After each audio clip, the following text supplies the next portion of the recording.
পশ্চিমবঙ্গের মুখ্যমন্ত্রী মমতা বন্দ্যোপাধ্যায়ের পদত্যাগের এক দফা দাবিতে রাজ্য সচিবালয় ঘেরাও করেছে হাজার হাজার মানুষ।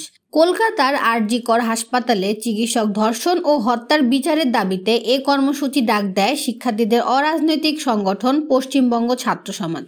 ২৭ আগস্ট মঙ্গলবার স্থানীয় সময় সকালের দিকে পশ্চিমবঙ্গের রাজ্য সচিবালয় অভিমুখে নবান্ন অভিযান শুরু করে ছাত্র সমাজ। অভিযান ঠেকাতে ভোর থেকেই প্রস্তুত ছিল প্রায় ৬,০০০ পুলিশ, র্যাব, ইএফআর ও নিরাপত্তা বাহিনী। নবান্ন হলো রাজ্য সচিবালয়, এখান থেকেই পশ্চিমবঙ্গ সরকার কাজ করে। ভারতীয় সংবাদ মাধ্যম এনডিটিভির প্রতিবেদনে বলা হয়েছে, কলকাতার রাস্তায় বিশৃঙ্খলপূর্ণ পরিস্থিতির সৃষ্টি হয়েছে। মুখ্যমন্ত্রীর পদত্যাগের দাবিতে শত শত মানুষ সচিবালয়ের অভিমুখে পদযাত্রা শুরু করেছেন। এ সময় বিক্ষোভকারীদের ছত্রভঙ্গ করতে টিয়ার গ্যাসের সেল ও জলকামান ব্যবহার করেছে দাঙ্গা পুলিশ।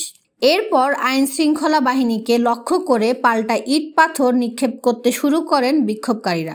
জানা গেছে, বিক্ষোভকারীরা ব্যারিকেডের উপরে উঠে স্লোগান দিতে শুরু করেন। মিছিল এবং জমায়েত থেকেও স্লোগান দেওয়া হয়, দাবি এক, দফা এক, মমতার পদত্যাগ। এ সময় বিক্ষোভকারীদের কারো কারোর হাতে জাতীয় পতাকা, আবার কারো কারোর হাতে কালো পোস্টারও দেখা গেছে।